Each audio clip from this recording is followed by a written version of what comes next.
Hey guys, welcome to Tick Back Time. My name is Leonard and today I'm doing a review of the Vanguard fitted rubber straps for the Tudor Black Bay 58. So before we go into the review, I just want to put it out there that I did not receive any special discount on the purchase of this strap. I paid it for myself in full, but after I received the strap, I was in touch with the owner Ahmad, who has generously given me a promo code to share with you guys so that you can get 10% off your purchase at for any strap in the Vanguard store, alright? So if you would like to get this discount, you can click on the link below in the in the description box below. There's a link, you can click on it, or you can key in the promo code TICKBACK in the promo code box upon checkout at the Vanguard web store. So the Vanguard straps, I must say, just getting it out there, I'm very impressed, and I really love the look of the Black Bay 58 on this strap. So what makes these straps special is that it is integrated into the lugs. So it's not just the run-of-the-mill, generic rubber strap which they can sell for any other watch that has a 20mm lug width. It's fitted specifically to the Black Bay 58. And this is the reason why the price is higher than other rubber straps. So I'm not gonna lie, $100 US for a rubber strap is really quite hard to get your head around sometimes. But if you understand why they have to price it that way, because these straps that they make, they can only sell it to the Black Bay 58 owners. They can't make 1,000 of them and sell them to 1,000 different guys who have different watches. So that really affects the economies of scale, and that in turn, it increases the cost. So it's something that you either accept that the rubber strap is going to cost you this much if you want this look, or if it's too expensive for you, you can just get another rubber strap with straight end links, and that will definitely save you some money. But if you're interested in this look, I think the Vanguard straps have really done a very good job. So looking at the material of the strap, it is a very pliable material. As you can see, it really will conform to your wrist very well. I've had some Seiko divers in the past where the strap is so stiff out of the box. I know you can do things like heat it up in hot water and whatnot, but in terms of the actual material itself, this is definitely much better than that. You can tell that this is going to be a lot more durable as well. I'm confident to say that having this in my hands right now, I'm sure this will last more than 2-3 years at least, because it doesn't show any sign of fraying. All the seals are done really well. Even at the integration here, I'll show you on the screen right now. It has plastic pieces inside, so these plastic pieces help to stabilize the watch. They help to keep this form. They help to keep this form for a longer period of time. If you just have hardened rubber, over time, rubber can deteriorate, and it may be flimsy and come out of the ends here. So I really applaud them for doing that.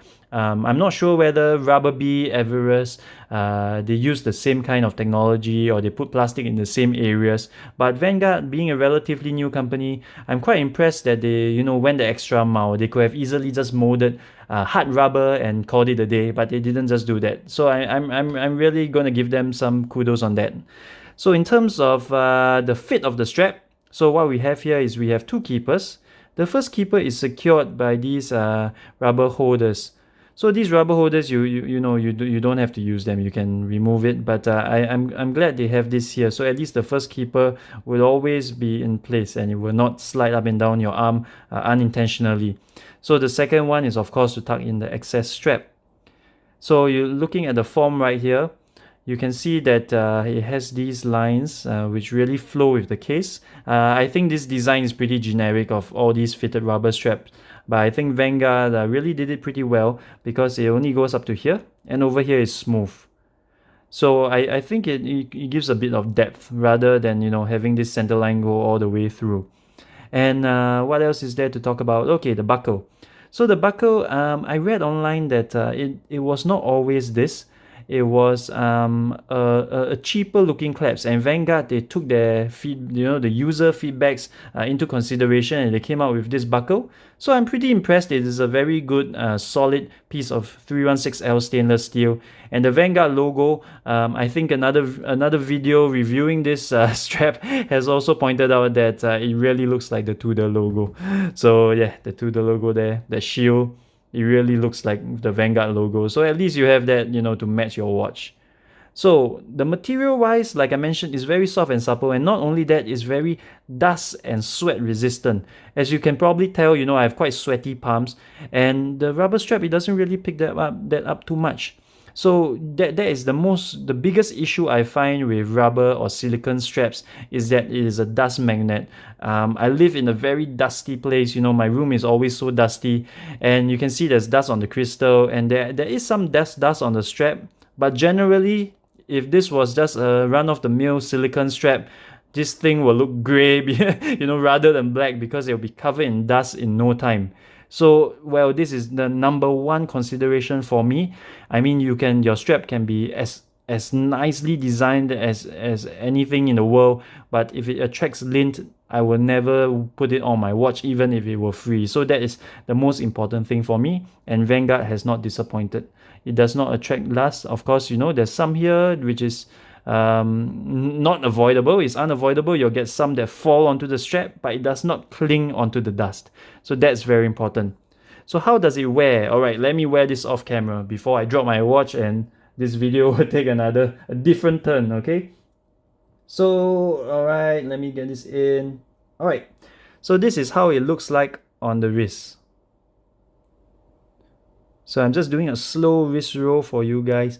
I think you'll agree with me that this really looks like it was made for the watch. I think if Tudor were to release a rubber strap, it'll probably look like this. It'll probably also feel like this. So overall, I am really very impressed with this. You can see that it really has the same taper as the stock bracelet, from 20 millimeters to 16 millimeters. So it continues to keep that vintage vibe. It continues to look like it is really designed for the watch, and it doesn't look like an aftermarket part. So in conclusion, I would say that $100 it is a lot of money to spend on a rubber strap. So if you can get your head around that, if you want this look, if you want the toolish vibe, and probably, you know, this is even more diver friendly than the bracelet it came on.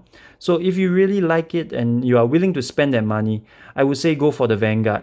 Rubber Bee, I've not owned it before, so I can't comment on the quality, but I'll be hard pressed to really find anything worth another $100 to upgrade to the Rubber Bee. Of course, if you decide to go that route, it's fine. It's fine with me. It's your choice. And if Rubber Bee is really good quality, I hope to review some of their stuff someday. But for now, I think Vanguard, you can't go wrong with this at this price point. It is very reasonable, and it looks well. It fits well. So if you guys would like to purchase this, remember the link is in the description box below, and you can alternatively key in the promo code TICKBACK upon checkout. So this is Leonard. Thank you guys for watching. If you like the video, please give me a thumbs up, and if you want to see more content from me, please subscribe to my channel. Thank you, and see you, and stay healthy.